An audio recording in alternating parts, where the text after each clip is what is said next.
Martine Metzing-Père et Aline Pires, bonjour. Alors, nous sommes au satellite Brindot à l'occasion de votre exposition, on va dire, double exposition de vos travaux respectifs. Alors, Martine, je crois qu'il y a un lien de famille entre vous deux. Oui, je suis la tante d'Aline. Elle est la fille de ma sœur. De ma sœur qui a 10 ans de moins que moi. Et oui, donc Aline, toutes les deux, le principe c'est que toutes les deux, on a très tôt dessiné, passionné par le dessin depuis la petite enfance. Ouais. Parlez-nous un peu effectivement de comment vous êtes devenue artiste. Alors, c'était comme ça, je dessinais beaucoup et puis toute ma famille était dans la résistance contre les nazis et le troisième de mes frères a été tué dans le maquis en Lorraine. Et pour m'annoncer sa mort, ma mère m'a dit « Tu pourrais le remplacer puisque comme lui, tu aimes dessiner. » Il y avait un côté lourd quand même dans cette injonction. Très lourd, Oui. très lourd. Mais apparemment, j'ai assumé quand même. Oui, heureusement, c'était le mot dessin peut-être qui allégeait la proposition, qui traçait un avenir. Oui. Le dessin m'a accompagnée toute ma vie, très positivement. Voilà. Et puis, j'ai eu la chance de rencontrer un Allemand. Et avec lui, je suis allée m'installer à Bonn, au bord du Rhin. Oui, vous venez de Bonn. Et donc, à Bonn, j'ai eu la chance de participer à la création du musée des femmes. Le bâtiment était un ancien supermarché, mais juste d'après la guerre, très austère, en béton, mais on pouvait faire ce qu'on voulait, c'était très agréable. Et on était plusieurs femmes, et on avait des ateliers dans ce bâtiment. Le sol était en béton, les murs étaient en béton, il y avait des colonnes, et donc ça donnait beaucoup de liberté. C'était un grand espace. Un grand espace. Donc là, j'ai appris que c'était possible de faire des grands objets, des grands tableaux, des grandes... Voilà. Donc vous peignez, vous dessinez tous les jours, on peut dire? Plus tous les jours, mais quand même, 3-4 fois par semaine, je vais dans un atelier. Voilà. Mais le principe des installations avec des objets... Alors oui, justement, vous en exposez là 2 au moins.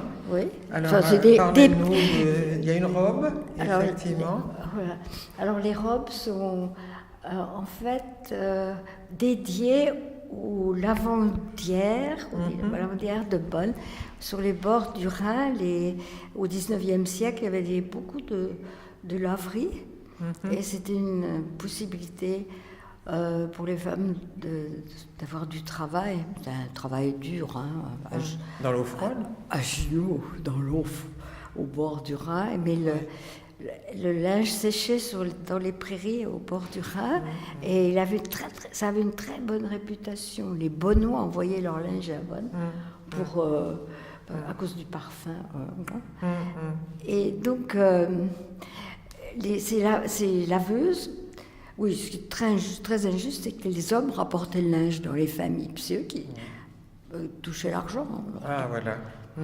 Et en 1824, elles ont fait la grève. Un jour, elles ne sont pas allées au travail, et c'était quelques jours avant le carnaval, elles ont installé du linge dans les rues de Boyle. C'est la rive droite du Rhin. Et c'est une forme d'identification avec ces femmes. Accrocher du linge, et ce lavage, ce travail répétitif, très dur, Très dur, oui. Très oui, oui. dur. Mais il faut décrire un peu ces robes parce qu'elles sont. Nos auditeurs ne pourraient pas se les représenter. Le mot robe est un peu ambigu Oui. parce que là, il s'agit de grands, on va dire, de grands kimonos, mais Oui. gigantesques. Oui, oui. Et puis tressés. Tressés, oui. Mais avec quel matériau? Ah ben, c'est du papier calque. Voilà. Du papier calque fin, hein, 90 grammes. Et j'ai découpé des bandes qui ont 3 cm, 2 cm de large, comme ça, des grandes bandes. Et j'ai tissé, en effet, ces bandes, et à chaque croisement, on peut dire, j'ai collé. Donc ça fait une matière très souple, mais très, très solide. Oui, et qui se tient bien d'ailleurs. Qui se tient bien. Et oui, donc j'avais fait 12 robes comme ça. Et c'était pour une exposition en Finlande qui s'appelait L'or du Rhin. Et justement, j'avais pensé aux femmes et à cette histoire d'argent qu'elles ne recevaient pas. Donc c'était très motivant quand même. Oui. Et sinon, derrière nous, il y a des combinaisons. Des salopettes. Des salopettes. Des salopettes. Des salopettes. Oui, salopettes grises. Oui, alors là, elles sont grises ou noires. Oui. J'avais une exposition à Hambourg, dans une ancienne usine, Kampnagel, c'est maintenant un centre culturel qui est très connu. Et alors, donc le titre était « Le travail au noir » de l'expo. Et donc j'ai fait beaucoup de salopettes. C'est toujours avec le même papier calque, oui, mais teinté avec de l'encre de Chine diluée avec de l'eau. Oui. Oui. Des kilomètres donc de papier calque. Oui, oui. Et elle va découper et coller, tout simplement sous forme de vêtements de travail, quoi. Et voilà, ça c'était une époque où, quand on y pense, justement, j'ai en 95, juste quand on parlait beaucoup de chômage. Maintenant, bon, mais c'était donc le thème du travail, en fait. Au noir, ou pas au noir. Oui, voilà. C'est le thème identifié avec des hommes ou des femmes qui portent des salopettes, des vêtements de travail. Quoi. Oui. Alors, vous exposez aussi des dessins et des toiles. Alors, l'exposition s'appelle « L'art en partage, généalogie clandestine ». Donc, on a une partie avec les tableaux d'Aline et une partie avec vos propres toiles. Oui. Alors, peut-être vous pourriez nous en parler parce qu'il y a 3 travaux différents, à mon avis. Oui. Alors, donc le dessin m'accompagne tout le temps. Alors ça, ce sont des oiseaux dont j'ai dessiné plutôt les têtes, avec des crayons de couleur, tout simplement, puis rajouter des personnages. Et c'était comme un exercice, en fait, comme en musique des gammes. Ça, c'est est-ce que à quel point j'arrive à copier, en fait. Et ça m'a fait très plaisir. J'ai aperçu que j'arrivais très bien à copier. Et les couleurs aussi, de se retrouver de la couleur, ça faisait plaisir. Ce qui est intéressant, bien sûr, sont les personnages fantomatiques, là, à l'arrière-plan. Ah oui. On les retrouve dans l'autre série. Alors oui, dans cette série, là, donc noir et blanc, qu'est-ce que c'est comme matériau? Alors, le sujet, là, c'était... On avait une exposition, là, le mois dernier, à Bonn. Tout mon groupe d'artistes. Et alors, le thème, c'était l'art meurt en dernier.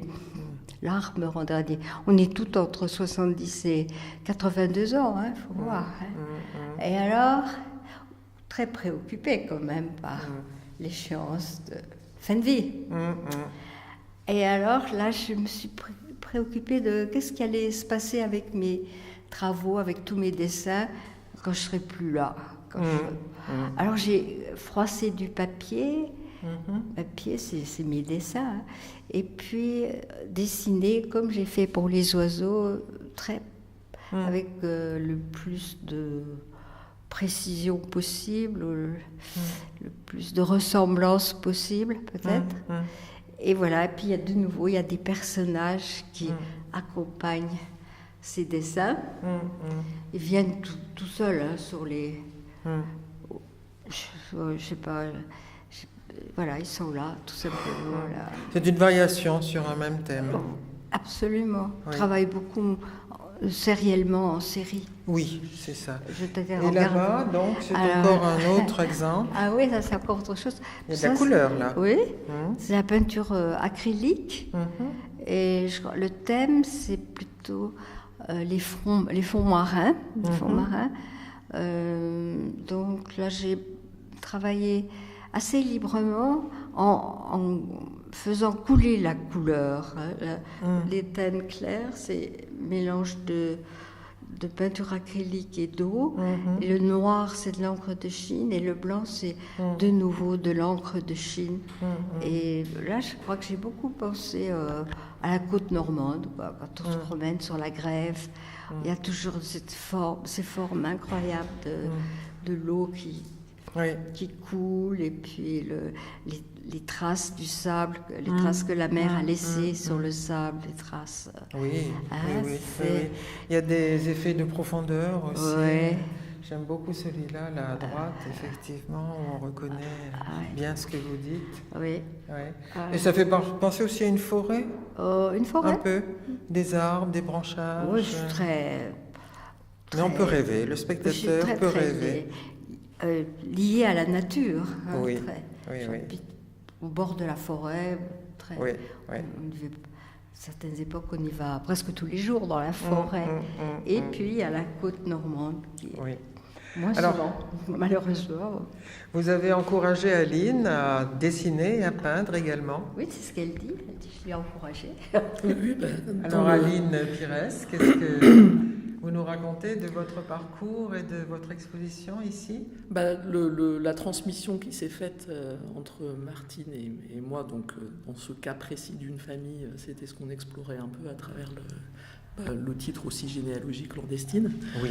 Et donc pour revenir aux côtes normandes, on a avec Martine partagé de nombreux moments dans la maison familiale près de Dieppe quand j'étais enfant. Et donc comme Martine, moi de toute façon le dessin c'était une condition sine qua non de la vie. Ça c'était pas tellement la question, mais en revanche le fait de partager des moments avec cette tante artiste qui arrivait au moment des vacances avec un matériel que je connaissais pas, et puis le simple fait de...